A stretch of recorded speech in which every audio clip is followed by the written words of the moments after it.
이번에는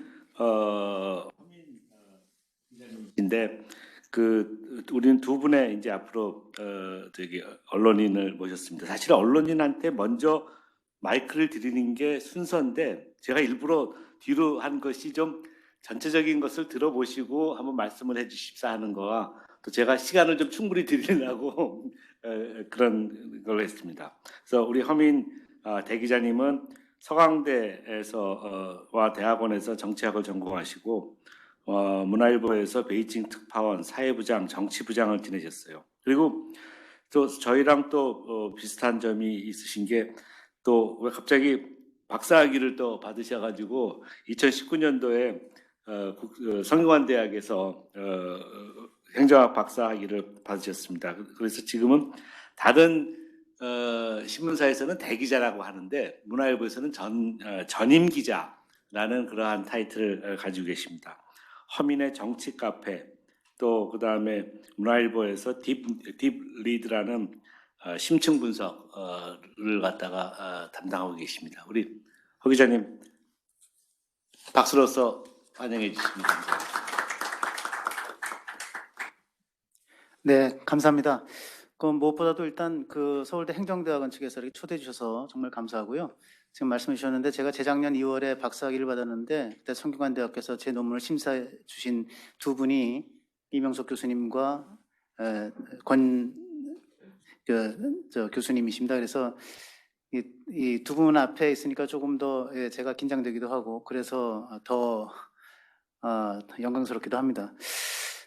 오늘 이제 앞서서 세 교수님의 발제를 들었는데 사실은 뭐 발제 하나하나마다 너무 시임리스하다 그럴까요? 천이무봉해서 그리고 발제 하나하나가 전부 다 완결성을 갖고 있어요. 자기 문제 제기부터 시작해서 풀어나가는 방식, 내용의 얼개, 그리고 이제 맺은 말 그러면 어떻게 해야 될 것이냐라는 것까지 해서 전부 다 완결성을 갖고 있어서 여기에 대해서 제가 뭐 사실 더 보탤 게 없다 또는 더 뺄 것이 없다라는 생각이 들어서 고민을 했는데 그래도 저에게 기회를 주셨으니까 짤막하게라도 시간을 충분히 주시겠다고 했지만 6시 20분까지 돼 있는 걸 보면 지금 10분밖에 남지 않았고 따라서 저희 두 언론 기자들이 5분씩 하면 될 것 같은데 네, 가급적 요약해서 제 말씀을 드리겠습니다. 저는 이 정치 또는 행정학이라고 하는 것은 결국 어쩔 수 없이 현실을 연구하는 학문이기 때문에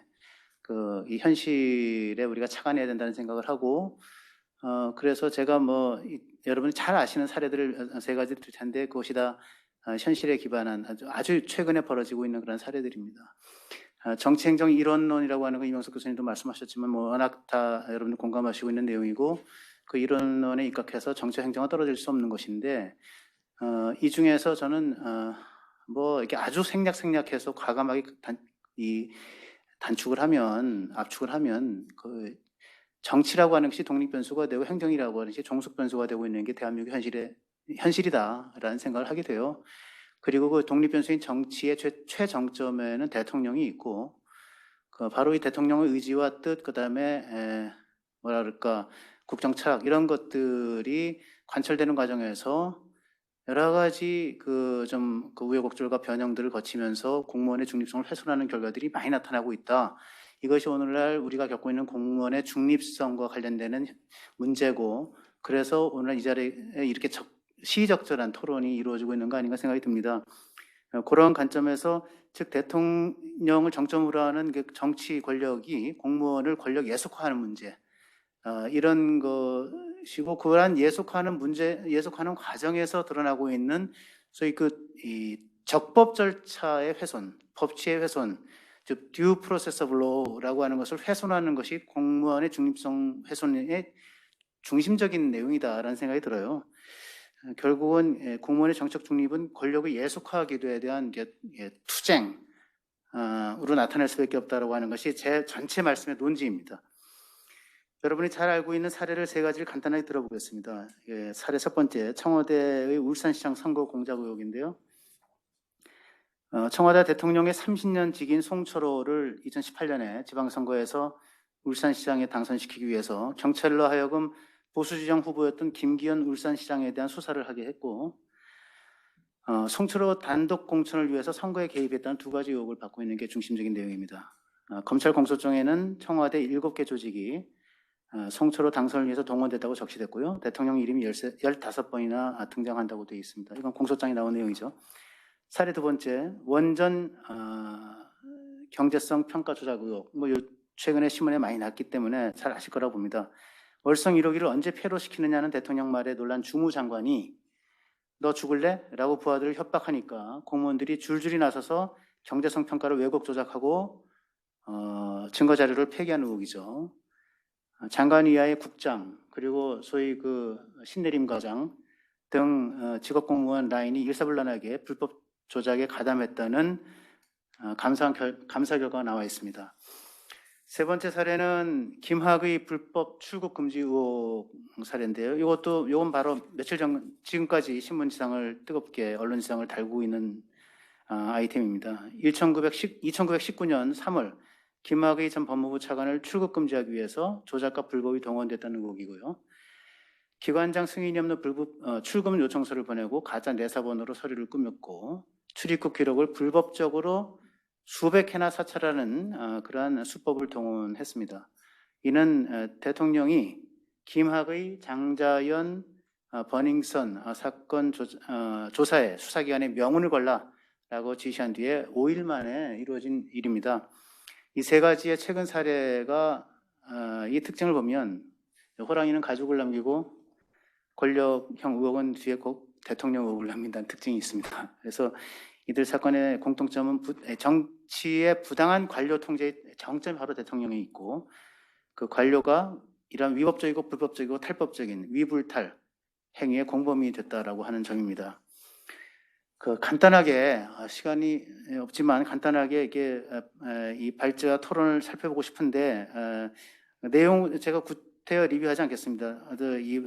김두래 교수님이 말씀하신 것 중에 여러 가지 좋은 말씀 많이 하셨는데 그 관점 중에 하나는 관료제에 대한 정치적 통제는 법의 지배라는 대원칙에 의해 제약된다는 거. 거기에 저는 100% 동의합니다. 사실 오늘 제가 말씀드리고자 하는 것이 바로 법의 지배에 의한 관료 통제여야 되고 그것에 의한 공무원의 이제 정책 실행이어야 된다는 거죠.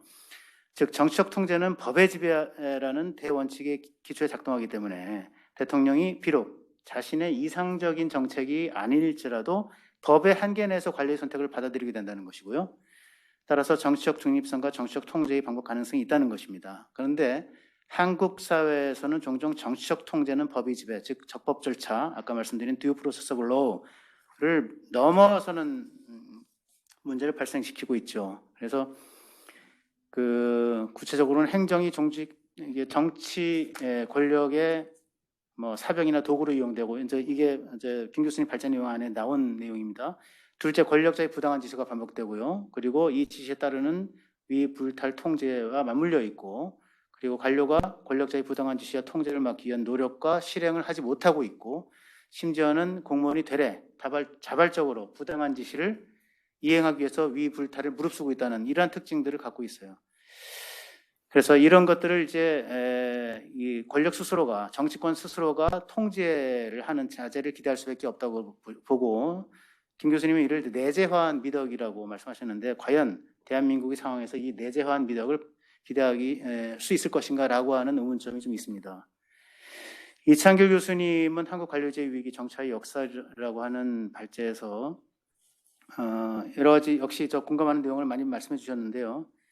어쨌든 관료의 지나친 관료화 또는 관료의 정치화 이런 것이 문제인데 제가 착안하고 있는 것은 이창길 교수님께서 말씀하신 이 관료의 정치화나 관료화 문제는 관료를 중심으로 놓고 봤을 때의 문제인 것 같은데 결국 이런 문제들을 낳는 거는 역시 정치 권력이다라고 하는 것을 이게 독립 변수를 정치 권력으로 놓고 봐야 된다라고 하는 관점을 저는 갖고 있고 그렇기 때문에 필연적으로 권력에 의한 관료 예속화라고 하는 것이 그런 담론으로 나타날 수밖에 없다라는 생각이 듭니다. 특히 이제 막스 웨버가 제기한 책임윤리와 실력윤리라고 하는 것에 비춰봤을 때 실력윤리만 내세울 때 행정의 이데올로기와 또는 관료의 권력 예속화라고 하는 것이 결국 나타날 수밖에 없지 않느냐 그런 생각을 하게 됩니다. 그리고 결국 이제 관료, 특히 공무원이라고 하는 신분을 갖고 있는 분들이 갖는 이제 이 소위 뭐라 그럴까요? 이 저희가 이제 프린시플 에이전트 소위 그 주인 대리인 문제를 생각할 때 관료들은 자기 상사 뭐 이게 정점으로 대통령이 있겠고 그 밑에 장관 차관 이런 분들이 있을 텐데 소위 그 보수가 있고 한편으로는 자기들에게 권리를 위임한 국민이 있지 않습니까? 그리고 이 소위 국민이 주인인데 그 자기의 보수를 먼저 생각할 것이냐 아니면 국민을 먼저 생각할 것이냐 이런 문제에서 소위 주인의 복수성의 문제가 발생한다고 봅니다. 여기서 당연히 뭐 결론적으로 제가 뒤에 기술했지만은 공무원은 정치적 중립을 위해서라도 결국 자기의 보수보다는 국민을 우선적으로 대리한다라고 하는 생각을 갖고 있어야 된다라고 하는 생각을 하게 됩니다.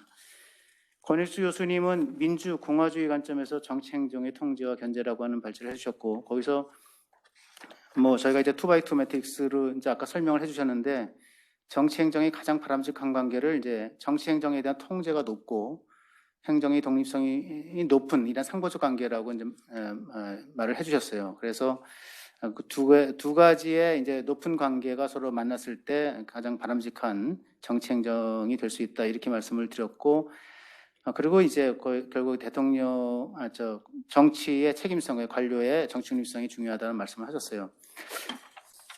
근데 이제 공무원의 정치적 중립이라고 하는 것이 단순히 정파 간의 정치적 경쟁으로부터 중립이 아니라 권력에 의한 법치, 적법 절차를 파괴하고 헌정 결실 유린을 하는 그러한 것을 막기 위한 구성적 중립하라는 말씀에 좀 동의하고 있고요.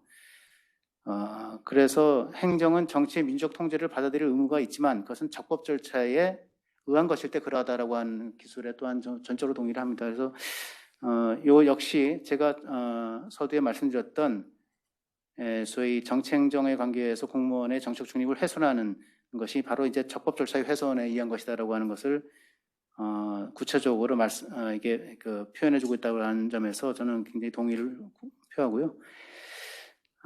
여기서 이제 저는 그런 질문이 바로 이 뭐 공무원의 정치적 중립성이라고 하는 거는 구체적인 문제 제기는 아닌데 이렇게 민주적으로 선출된 지도자가 특정 정파의 팬덤만 의식해서 권력을 무제한으로 사용함으로써 시민의 자유를 억압하고 정치 공동체의 생존을 위협하는 여기 이제 공 교수님 발제에 나온 내용을 그대로 따온 건데 이런 것을 다수의 폭정이라고 표현을 했을 때 이런 다수의 폭정이 민주주의에 극복 가능한 한계인지 혹은 1800년도 이후에 이제 정착되기 시작했다고 보이는 대의제 민주주의의 종언을 얘기하는 것인지 그런 문제들까지 저희가 좀 생각을 좀 넓혀가야 되지 않을까 이런 생각이 듭니다.